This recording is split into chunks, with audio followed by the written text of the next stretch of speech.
자, 시작을 해 보도록 합시다. 자, 이제 발전과 신재생 에너지 파트 맨 마지막 단원이 되겠죠. 뭐, 뒤쪽에 무슨 인간의 인류의 노력 이런 거 안 해. 거기 뭐라고 되어 있냐면 337쪽에, 자, 발전과 지구 환경 해가지고, 자, 제목 선생님이 바꿀게요. 자, 337페이지라고 자, 적혀 있는 부분입니다. 일단은 이제 신재생 에너지예요. 그래서 얘는 신재생 에너지 이렇게 적어 놓고 할 건데, 여기 파트는 이제 뭘 배우는 거냐면, 우리가 이제 예로부터 많이 썼던 게 이제 화석 연료를 이제 많이 썼어. 근데 화석 연료가 알잖아. 너무 단점이 너무 많죠. 너무 많으니까 자꾸 이렇게 대체 에너지를 개발을 했단 말이야. 대체 에너지 종류가 뭐가 있는지, 기본적인 원리가 뭔지, 이제 이런 거 배우는데, 깊이 들어가면 한도 끝도 어렵고요. 최대한, 만약에 문제가 쉽게 나오든 어렵게 나오든, 그래도 기본적인 내용을 할 수 있게끔 좀 설명을 드리도록 하겠습니다. 자, 첫 번째 좀 알아야 될 내용은 뭐냐면, 화석 연료 정도는 좀 단어는 좀 알아두자. 그래서 옛날에 고생대라든지 중생대 이럴 때 식물의 유해나 그쵸? 동물의 유해 같은 것들이 묻혀져서 높은 압력, 그다음에 높은 이렇게 온도 이런 거에 의해서 변화해서 만들어진 게 석탄, 석유 이제 이런 거라 얘기를 하는데, 얼마 전에 뉴스를 보니까 그게 아닐 수도 있대요. 그게 아닐 수 있어가지고 지금 이게 뭐가 맞는지 지금 사실 나도 잘 모르겠어. 그래서 아직은 뭐가 정확하다는 아니고요. 그런 것 같다. 하지만 우리는 이제 그렇다라고 배우는 것 뿐입니다. 그래서 화석 연료 하면 기본적으로 석탄, 그렇죠? 그 다음에 석유, 오케이. 그 다음이 천연가스 정도는 우리가 좀 알아두자. 보통 책에서는 석탄은 우리가 식물의 유해, 고사리 같은 거, 석유는 식물과 동물의 유해 이런 거에 의해서 됐다고 얘기를 하고요. 이 천연가스는 우리가 LNG라고 얘기를 해요. Liquid Nature Gas, 그렇죠? 자연 상태에서 갓 채취해낸 가스를 우리가 천연가스라고 하고요. 이 석유를 가공을 해서 만든 게 LPG라는 그런 가스도 있어. 그래서 LNG하고 LPG는 좀 구분해라. 그래서 LNG는 땅에서 캐낸 정말 순수한 가스를 LNG. 이게 석유는 우리가 원유를 얘기하는데, 이 원유를 좀 가공을 해요. 그래서 자동차에 쓰이는 가솔린, 그 다음에 차중에서 경유라고 해서 경유도 이 원유를 통해서 만들어내거든요. 그래서 가솔린, 경유, 등유, 그 다음에 항공기유, 그 다음에 LPG, 단어들이 막 기회가 안 나. 그래서 이런 것들은 다 원유에서 개발을 한다 정도는 좀 알아두시고, 여기서 좀 신경 쓸 거는 이제 이런 거야.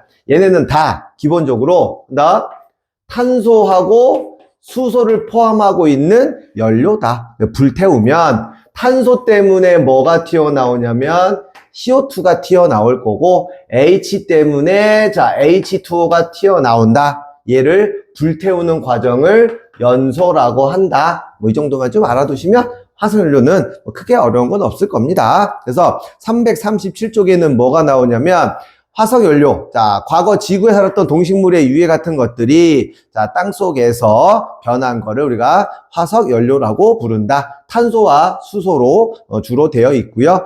석탄, 석유, 그다음에 천연가스 등이 있고, 화석연료 생성 과정을 한 번만 읽어보세요. 읽어보시면 되는 거니까. 그러면 이 화석연료를 자꾸 대체하려는 이유가 뭡니까? 이 문제점이 있다는 거지. 가장 대표적으로는 매장량이 무한대는 아닐 거야. 그 다음에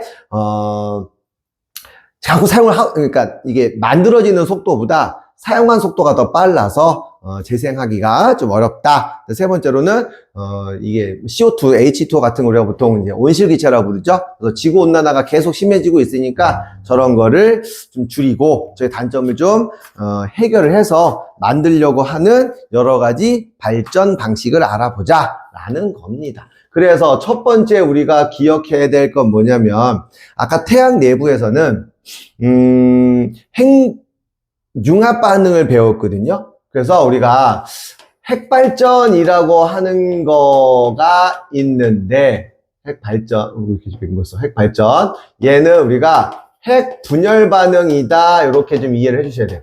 아까 핵융합 반응이고 지금은 핵 분열 반응이고 우리가 알고 있는 핵발전소 있죠? 지금 그거를 얘기를 할 거야. 좀 어려운 내용, 이건 조금 어려운 내용이니까 잘 따라옵니다. 자, 핵발전소에서 에너지를 어떻게 얻냐면 일단은 재료가 필요합니다. 자, 재료는 우리가 원소 기호로는 U라고 쓰고 읽을 때는 우라늄이라고 읽어요. 오케이. 그 다음 얘는 원자번호 외우는 게 아니라 내가 봐도 얘 원자번호가 92 뭐 질량수가 뭐 235 뭐 있다는데 그거 중요하잖아. 원하는 포인트가 뭐냐면 얘를 쪼갤 거야. 그냥 쪼갤 수 있는 게 아니라 총알을 쏴서 얘를 쪼갤 겁니다. 이 쏠 수 있는 요 총알을 우리가 뭐라고 부르냐면 중성자라는 거야. 아, 우라늄이라는 원소를 분해할 건데 그래서 에너지를 얻어낼 건데 중성자라고 하는 총알을 쏘면은 얘가 분해가 되나 보다. 얘가 분해가 되면은 뭐 크립톤하고 뭐 바륨이 됩니다. 그래서 뭐 크립톤이라고 하는 원소와 바륨이라고 하는 원소가 되나 보다. 그러면 당연히 쪼개지는 거니까 얘네들이 원자 번호가 줄어들겠죠. 즉 양성자 수가 줄어들겠지. 즉 우라늄이 원자 번호 90이면 양성자가 92개가 있어. 얘네 원자 번호 외우란 뜻이 아니고 얘네가 큰 놈이고 얘네가 작은 놈이야.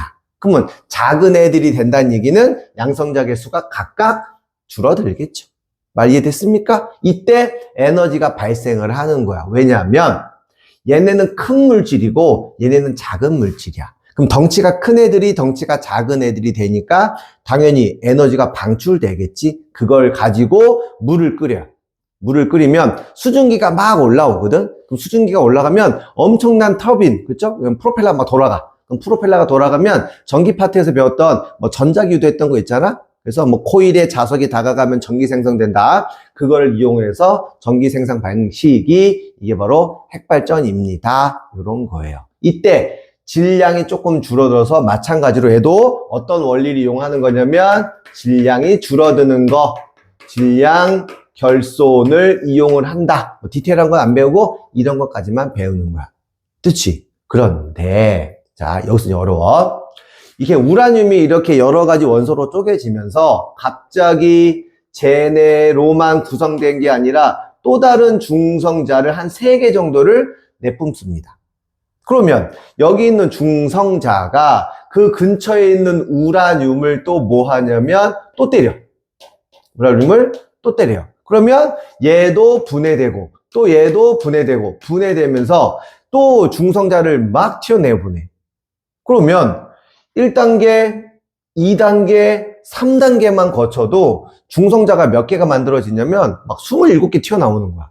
그럼 그 다음부터 한 4, 5단계만 거쳐도 중성자가 막 수백 개가 튀어나와요. 그럼 그 수백 개의 중성자가 그 근처에 있는 우라늄을 다 뽀개는 거야. 우리가 보통 연쇄 반응이라고 부르는데 이 연쇄 반응이 일어나면 엄청나게 많은 에너지가 한꺼번에 쫙 나오는 거야. 한꺼번에 쫙 나오게 되면 어떻게 될까? 우리가 그게 핵 폭발이 되는 거예요. 그럼 우리는 전기 만들려고 하고 있는데 핵 폭발이 돼. 뭐나? 그거 될까 안 될까? 안 돼요. 그래서 과학자들이 막 고민을 해봤어. 어떻게 하면 될까라고 생각했다가 야 이렇게 하자. 어떻게? 여기 있는 중성자를 최대한 제거시키자. 그러면 중성자 하나로 쪼개고 튀어나온 것 중에서 중성자 하나로 또 쪼개고 그럼 내 맘대로 천천히 컨트롤할 수 있지 않을까? 물론 나오는 에너지 양은 핵폭발보다는 적겠지만 터지는 것보다 낫죠. 그렇죠? 그래서 요렇게 이게 핵심 기술이야. 여기 튀어나오는 중성자의 개수를 줄이는 거를 우리가 뭐라고 부르냐면 제어봉이라는 곳에서 얘를 해야 됩니다. 이 제어봉에서 중성자 개수를 조절을 해야 안전하게 핵분열, 핵발전을 우리가 이룰 수 있습니다. 이렇게 얘기를 하는 거예요. 그래서 이 제어봉은 국가 기밀 기술이죠. 그렇죠? 쉽게 할 수 있는 기술은 아닙니다. 선생님도 요 정도만 알고 있는 거지, 더 디테일하게 제호봉이 뭐가 돼요, 뭐 이런 것까지 다 얘기하지는 않아요. 뭐 제호봉 속에 뭐 붕소 같은 게 있어서 뭐 붕소 같은 것들이 여기 있는 중성자를 제거하는 데 이용된다, 이렇게 알려주는 책도 있어. 책도 있는데 핵심 포인트는 그게 아니야. 중성자 제거를 하는 장소를 우리가 제호봉이라고 부른다는 거예요. 이해할 수 있겠죠? 그 다음 조금 또 어린 얘기 할게요. 여기 있는 이제 중성자가 우라늄을 정확하게 빵 하고 때려줘야 돼. 근데 중성자도 움직이고 어쨌건 우라늄도 움직이기 때문에 얘네가 너무 빨리 움직이면 우라늄을 정타 맞추기 힘들어요. 그래서 중성자가 원래 빨라요. 너무 빠르기 때문에 얘의 속도를 좀 줄여주는 게 필요해. 내 말 이해되나? 중성자의 속도를 줄여줘서 우라늄을 정상 타격할 거야. 그러면 정상 타격된 우라늄이 에너지 방출되면서 분열될 거거든. 그래서 여기서 나오는 기술이 뭐냐면 중성자의 속도를 줄여주는 거야. 뭐 아무런 과학적 지식이 없지만 최소한 일반적인 물질이 공기 중을 움직이는 속도보다는 물속을 지나는 속도가 조금 더 느리잖아. 그래서 요 중성자를 얘를 쏠 때 물을 좀 이용을 한대요. 그래서 여기서 얘를 속도를 감소시켜주는 걸 우리가 뭐라 부를 거냐면 감속제가 필요합니다. 일반적으로 물 혹은 뭐 흑연이 필요합니다. 책마다 조금씩 달라요. 그래서 선생님은 뭐 감속제에서 물 정도는 좀 기억해 두시고 제호봉에서는요 뭐 붕소 정도만 알고 있으면 충분히 우리가 핵발전은 이해할 수 있을 것 같아. 됐나? 자, 시험에 꼭 나오는 거. 그렇다면 보세요. 감속제는 핵분열, 핵발전을 도와주는 거야, 방해하는 거야? 라고 물어봤더니 애들이 선생님, 중성자의 속도가 떨어지는 거니까 당연히 방해하는 거 아닌가요? 다시 얘기할게. 우라늄에 중성자를 잘 부딪히게 하려면 중성자의 속도가 낮아야 돼요. 너무 빠르다고. 그래서 중성자의 속도를 느리게 해줘야 반응이 더 잘 일어나는 거야. 내 말 이해되나? 오케이? 그래서 중성자의 속도를 줄여주는 게 오히려 반응을 더 잘 되게끔 일어나게 한다. 조심하시고. 그 다음, 제호봉에서는 연쇄 반응을 줄여주는 거다. 이렇게 우리가 이해를 하시는 게 맞습니다. 그래서 핵분열은 아까 핵융합 반응하고 비슷한 것도 있고 좀 다른 것도 있어. 태양 내부에서 일어나는 핵융합은 핵이 합쳐지는 거야. 그때 에너지가 감소했고, 얘는 질량이 감소했고, 얘는 원자들이 분열될 거야. 핵이 바뀔 거야. 핵 분열할 거야. 분열되면서 에너지가 방출한다. 그때 질량이 줄어들어서 에너지가 방출된다. 이렇게 이해하시면 될 것 같아요. 그래서 아까 핵융합하고 핵분열은 비교하는 문제가 많이 나옵니다. 요 책을 잠깐만 보도록 할게요. 이거 이해되나요? 이거 되게 중요한 내용이야. 그림은 별거 없지만 문제는 되게 중요합니다. 자, 핵분열 과정 볼게요. 자, 원자로에서 우라늄 원자핵을 분열시킬 때 발생하는 에너지를 이용을 해서 터빈을 돌린다. 그러니까 이때 발생하는 에너지를 뭐 한다고? 물을 끓인다고. 물을 끓이면 수증기가 터빈을 돌리면서 전기가 만들어집니다. 그래서 핵분열 과정은 우라늄이 분열되면서 생기는 질량 결손을 이용을 한다는 거 꼭 이해하시면 좋겠습니다. 그래서 쭉 그림 밑에 보시면 3번 핵분열과 핵융합 과정 이렇게 비교하는 표가 있어요. 핵분열, 자, 우라늄이 분열할 거, 그때 질량 결손할 거야. 핵융합은 수소가 결합하면서 질량이 줄어들기 때문에 에너지가 방출이 된다는 겁니다. 장점과 단점은 한 번씩 읽어보시고, 그 왼쪽에 참고하기 맨 밑에 감속제하고 제어봉이 나올 거예요. 감속제는 너무 빠른 중성자의 속도를 줄여주는 역할을 한다. 제호봉은 중성자 개수를 줄여주려고 한다. 꼭 기억하세요. 그래서 제호봉에 들어가는 성분들이 붕소 같은 게 있고 감속제의 성분에는 물이 있다 정도 알아두시면 좋을 것 같습니다. 이해할 수 있나요? 오케이? 오케이. 물 먹고. 수업하면서 물 먹으면서 해야 돼. 그 다음에 요거는 좀 어려운 내용인데, 이걸 쌤이 설명해 줄까 말까 하다가 이렇게 할게요. 설명해 주는데, 만약에 학교쌤이, 이거 너무 어려워서 넘어갈 거야? 뭐 이러면 그냥 넘어가시면 돼요. 자, 제목이 뭐냐면, 태양광, 자, 발전이라는 겁니다. 태양광, 태양빛 이용하나 보다. 자, 태양빛이 이렇게 오면, 자, 되게 어려운 내용이에요, 여러분.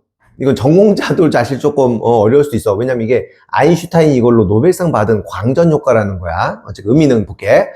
태양빛은 파동의 성질로만 있는 건 아니고 빛도 입자의 성질이 있어. 그걸 발견한 게 요 광전 효과라는 거거든요. 어렵죠? 그렇죠? 다시 태양빛은 파동 형태로 와요. 오케이. 그 다음에 알갱이 형태로 동시에 다 존재하는 형태야. 이 빛의 이중성이라고 어쨌건 이제 이런 게 있어. 그래서 태양빛을 얘가 어디다 쏘냐면 반도체에 쏘요. 반도체요? 저희 안 배웠는데요. 저희 기억 안 나는데요. 배웠었나요? 기본적인 반도체는 그래도 했었어. 안 한 사람들은요. 그냥 의미만 보세요. 자, 만약에 반도체를 준비를 해요. 반도체의 종류는 두 종류의 반도체를 보통 얘기를 하거든. N형 반도체라는 거랑 P형 반도체라는 게 있어. 그 다음 N형 반도체는 상대적으로 전자들이 조금 많이 있는 애들이야. 구슬 같은 거라고 생각을 해주세요. 그 다음 태양빛이 오면 태양빛 알갱이가 있어. 태양빛 알갱이를 겁나 어려운 말로 빛 알갱이 광자로, 광자.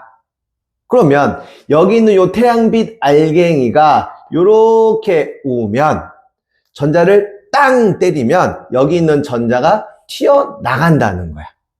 이게 광전 효과예요. 그런데 과학자들은 잠깐만, 우리가 보통 전기가 생산돼, 전기가 발생돼 이런 말을 전류가 흐른다라고 표시를 하거든.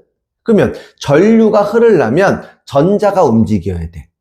말 이해돼요? 그래서 전자가 튀어나가는 거를 내 맘대로 잡아줄 수만 있다면, 내가 전자를 잡아줄 수만 있다면 그게 전기지 않겠니? 그래서 여기다가 전선을 이렇게 연결해 두는 거야. 그러면 다시 빛에 존재하는 광자라고 하는 입자가 N형 반도체에 있는 전자를 땅 때리면 바깥으로 튕겨나가는 게 아니라 여기 있는 전선을 타고 전자가 이동을 하게 된다. 이게 전류가 흐른다는 거예요. 이때 전자가 움직인다는 거를 옛날 사람들은 잘 몰랐어. 그래서 전류로 얘기를 하거든요. 그래서 전류는 존재하지 않는 거지만 거꾸로 이렇게 움직이는 걸 우리가 전류라고 한다. 전자 방향과 전류 방향은 서로 다르다는 거 정도만 알아두시면 좋겠어. 그래서 이게 일종의 건전지 역할을 한다 치면, 전자가 움직인 거 헷갈리면 전류 방향 봤을 때 요쪽이 플러스 극방향이고 요쪽이 마이너스 극방향이다 정도만 알아두시면 좋아요. 그래서 전자가 움직이게 되면 불빛이 들어온다, 이렇게 얘기를 하는 걸 태양광 발전이라고 부르는 거야. 좀 내용 어렵죠? 그렇죠? 왜냐면 이게 반도체를 사실 요새 점점점 대부분 학교가 잘 안 배워요. 안 배우고 그냥 이런 게 있어 하고 넘어가거든. 오케이? 그래서 뭐 외고 같은 친구들은, 우리 외고는 아마 이걸 그냥 이런 게 있어 하고 넘어갔을 수도 있고 아예 안 배우고 넘어갔을 수도 있어. 그래서 혹시 이렇게 학교에서 얘기하게 되면 선생님이 디테일하게 최대한 디테일하게 해놨으니까 기억을 해줬으면 좋겠습니다. 여기서는 태양빛 쪽으로 N형 반도체라는 게 놓여 있어야 되고, N형 반도체에서 전자가 튀어나갑니다. 자유롭게 움직이는 전자라서 자유전자라고도 해요. 그래서 전자의 움직임과 전류의 움직임은 반대로 얘기를 해. 그럼 당연히 헷갈리니까 전류 방향으로 많이 문제를 물어보겠죠. 이해할 수 있겠죠? 이렇게 태양광 발전이라는 게 있습니다요. 자, 그래서 339쪽에 태양광 발전. 자, 태양전지에, 이게 태양전지야. 빛을 비추게 되면 N형 반도체 쪽에서 전자가 튀어나와서 전자가 움직이는 걸 우리가 전류 발생한다 라고 얘기합니다. 자, 뭐 태양전지, 인공위성, 태양광 자동차, 전자계산기 등등에 이용되는 게 태양광 발전이고요. 그 장점은 당연히 자원 고갈에 염려가 없겠죠. 뭐 물론 태양빛이 언젠가 멈추겠지. 근데 뭐 하긴 얼마 안 남긴 했어요. 한 50억 년 정도밖에 안 남았어. 그래서 얘는 자원 고갈이 염려가 없고, 또 보면 알겠지만 환경 오염 물질이 별로 없죠. 그렇죠? 이게 이제 이런 게 장점이야. 그럼 단점은 뭘까? 구름 낀 날 못 쓰죠. 그렇죠? 날씨 안 좋으면 못 씁니다. 또 얘가 전자 하나씩 튕겨내는 거라서 굉장히 넓게 설치를 해야 돼. 상대적으로 비용이 조금 비싼 편에 속합니다. 장점은 자원 고갈 염려가 없고 환경 오염이 적은 거고요. 단점은 설치 비용이 좀 많고 날씨라든지 일조량 영향을 좀 많이 받는다는 거 이해하시면 될 것 같아요. 오케이? 그래서 오른쪽 참고하기에 광전 효과라고 되어 있고 요게 비슷하게 그림이 되어 있으니까 한번 보시고요. 다음 3번 풍력 발전. 풍력 발전? 그게 뭐예요? 얘는 뭐 그릴 필요도 없어. 바람이 분대요. 야, 그럼 아까 선생님이 바람이 부는 거는 태양 에너지 때문에 태양 에너지가 잘 보세요. 바람을 움직이게 할 거야. 운동 에너지로 변환시킨다 그랬죠? 그래서 운동 에너지를 묶어서 그냥 역학적 에너지라고 불렀어. 그래서 태양 에너지가 역학적 에너지로 변한 다음에 요 프로펠러를 돌리면 전기가 발생하는 거를 우리가 풍력 발전이라고 부른다는 거 이해하면 되겠지. 됐습니까? 오케이. 여기서 이제 몇 가지 중요한 거는 쌤이 뭐 핵심 포인트 나갈 건데 별로 안 중요한 거는 쉬운 건 넘어갈게요. 바로바로. 그다음에 신재생 에너지. 자, 화석 연료와 달리 사용하지 않던 새로운 에너지를 다시 사용할 수 있는 에너지의 합성어로 지속적인 혹은 지속적인 에너지 공급이 가능하면 우리가 신재생 에너지라고 부른답니다. 알겠죠? 장점은 뭐 환경 오염이 적다든지 그다음에 에너지 공급원이 뭐 고갈될 일이 없다든지 그런데 단점은 다 새롭게 만들어야 돼. 그러다 보니까 계속 연구 중이다. 그 대표가 뭐냐면 바로 해양 에너지고요. 바다에 발전소 설치를 할 거야. 가장 대표적인 게 뭐냐면 바로 조력 발전소.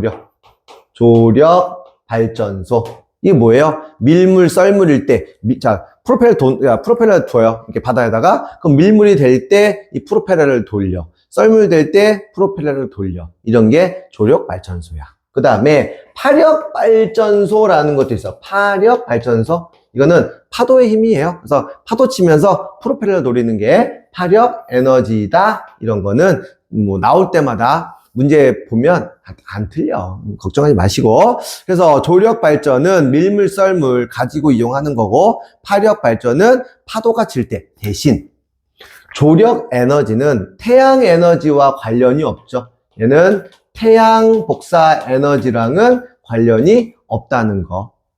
알겠습니까? 그 파력 발전소 같은 경우는 요거는 지금 일반적으로 파력은 이제 그 조력 발전 그러니까 그 밀물 썰물 때문에 생기는 파도도 있고요. 바람 때문에 생기는 파력도 있어서 얘는 조금 애매하다. 그래서 일단 조력 에너지만 우리가 태양 에너지와 관련이 없다라고 생각을 해주시면 좋을 것 같아요. 알겠죠?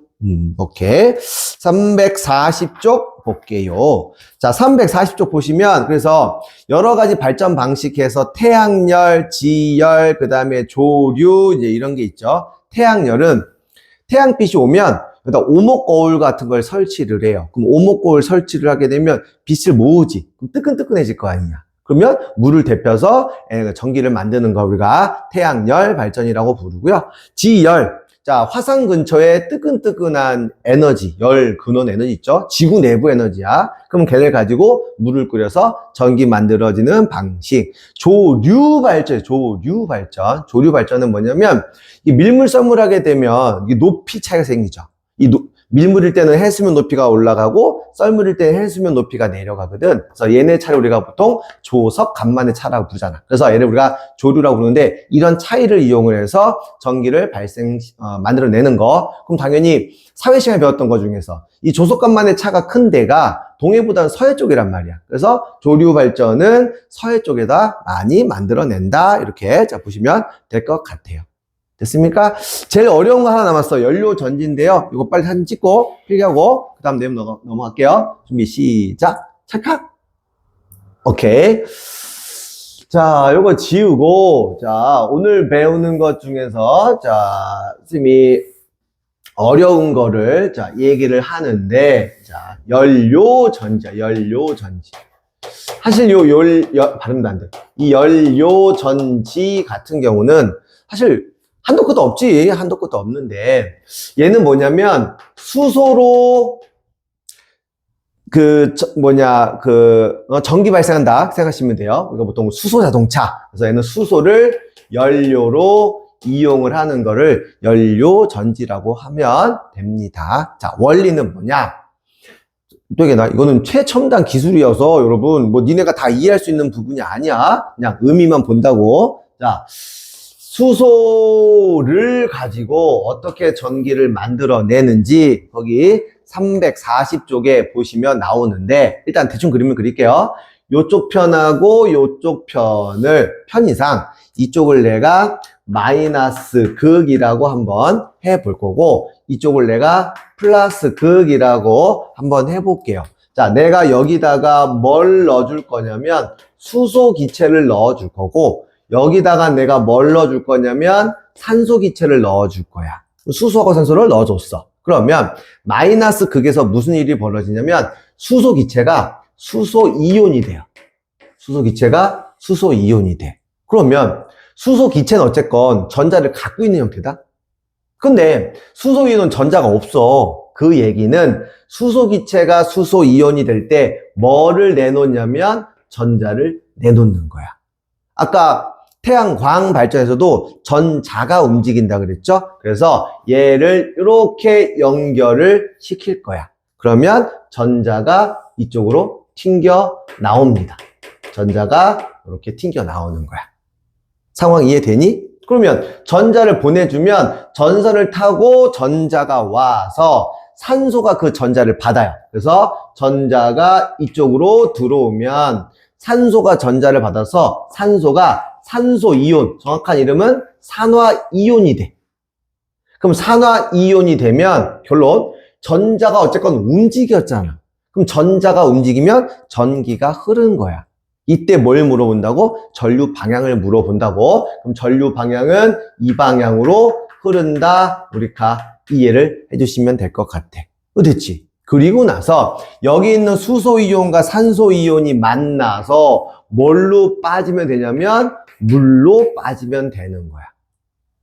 이해되죠? 그러면 이거 너무너무 편한 거 아니야. 이거 되게 기술 복잡해요. 왜 복잡하냐? 첫 번째, 수소의 가장 큰 무서운 점이 뭐냐면 불타요. 근데 수소는 불탈 때 그냥 힝이 아니라 펑 하고 터지죠. 그래서 얘는 폭발물이야. 겁나 위험해요. 그래서 그 기술을 어떻게 잘 안 터지게 하느냐, 터지더라도 최대한 피해 없게 하느냐, 그 기술이 지금 관건인데 우리나라 모 기업에서 요거 기술을 지금 상용화해서 실제 수소 자동차는 우리나라에서 많진 않지만 가끔 보여요. 그래서 가끔 길 가다가 수소 충전소가 있습니다. 그렇죠? 우리가 휘발유처럼, 전기, 이런 것처럼 충전소에서 얘를 충전시킬 수 있어. 근데 이게 왜 각광받냐면, 첫 번째, 환경오염물 전혀 없죠. 수소나 산소나 물이야. 그러면, 물 같은 걸 내가 잘만 분해하면 다시 순소하고 산소로 바꿀 수 있으니까 거의 무한대로 사용할 수 있잖아. 물론, 효율이 아직까지는 그렇게 좋지는 않아요. 그러다 보니까 아직은 기술이 조금 덜 발전되긴 했는데 그래서 연구 중이니까 진짜 향후 한 10년 이내에 전기차가 아니라 요 수소 자동차가 오히려 더 상용화될 확률이 크다는 얘기도 들어봤습니다. 상황 이해할 수 있겠냐? 자, 연료 전지. 자, 이때 어려운 단어가 하나 있어요. 이거는 이제 화학 단원에서 아마 다 배웠었을 건데요. 이런 거야. 그럼 결국 얘는 전자를 잃게 되잖아. 우리가 화학에서 전자를 잃는 거를 뭐라고 부르냐면 산화라고 부르고 전자를 얻는 걸 우리가 뭐라고 부르냐면 환원이라고 불러요. 이게 문제 풀다가 보면 자꾸 튀어나와서 선생님이 미리 설명을 해드렸습니다. 사실 선생님이 여기 단원에서 굉장히 많이 보이는 포인트는 먼저 태양 내부에서 핵융합 반응한 거랑 그 다음에 원자력 발전소에서 핵 분열하는 거랑 그 다음에 태양광 발전의 광전 효과, 그 다음에 수소, 연료전지에서 수소를 가지고 어떻게 에너지를 만들어내는지 나는 요 네 개가 가장 중요한 내용이라고 보고요. 나머지는 그렇게 어렵거나 그러진 않습니다. 알겠죠? 마지막 정리만 할게요. 자, 그래서 연료전지, 자, 수소와 산소를 반응시켜서 전기 에너지를 얻는 겁니다. 자, 마이너스 극에서는요, 전자를 내놓는 산화 반응이고요. 플러스 극에서는요, 전자를 얻는 환원 반응이 일어납니다. 이때 전자가 움직이기 때문에 전류가 발생한다. 됐죠? 얘네들이 물로 빠지면 됩니다. 뭐 장점과 단점이 있다고 그랬죠? 장점은 뭐 있어 장점은? 응? 그치. 여기 환경오염 물질이 거의 없다는 거. 단점은 폭발의 위험. 그렇지? 있고 얘네 기체를 그냥 기체 상태로 저장해 놓으면 너무 부피가 크잖아. 그래서 얘를 이제 액화시키는 게 또 기술이에요. 수소는 끓는 점이 아마 마이너스 180도 막 그럴 거예요. 그러면 굉장히 낮은 온도에 보관을 해야 되거든. 그래서 기술이 어렵다. 그래서 이런 거를 열심히 노력을 해야 됩니다. 맨 밑에. 그래서 에너지 문제를 해결하기 위한 노력은 뭐 환경오염, 지구온난화 등을 해결할 수 있는 친환경 에너지 도시 건설을 노력하자. 뭐 이런 내용이고요. 그다음에 지속적으로 사용할 수 있는 에너지 자원을 개발하자 이런 거고 화석연료 사용하지 않는 적정 기술이라는 적정 기술. 이 단어 잠깐 볼게요. 적정 기술. 이게 적정 기술. 이거는 나중에 과학이란다. 또 국어 지문으로 되게 많이 활용이 되는 거거든요. 그러니까, 예를 들어서, 이런 거 다 좋아. 아까 뭐 핵발전소 다 좋아. 근데 얘네 설치 비용이 뭐 몇백만 원이 아니에요. 몇천만도 아닙니다. 몇백억이에요. 몇백억.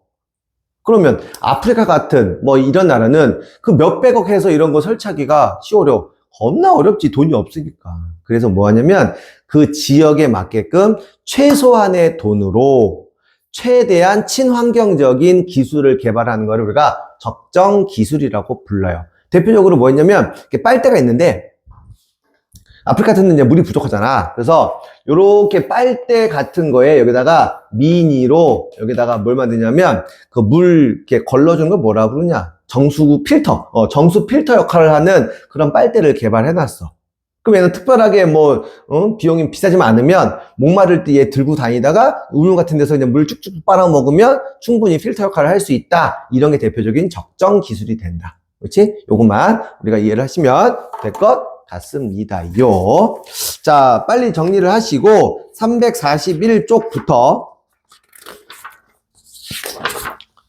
자, 몇 문제 안 되니까 347쪽까지 자, 필기하고 그 다음에 풀고 채점하고 그 다음에 풀이 영상 볼게요. 여기는 내용이 좀 쉬워서 빨리 넘어가려고 하는 거니까 대신 숙제는 다른 걸로 좀 줄 거야. 알겠죠? 오케이.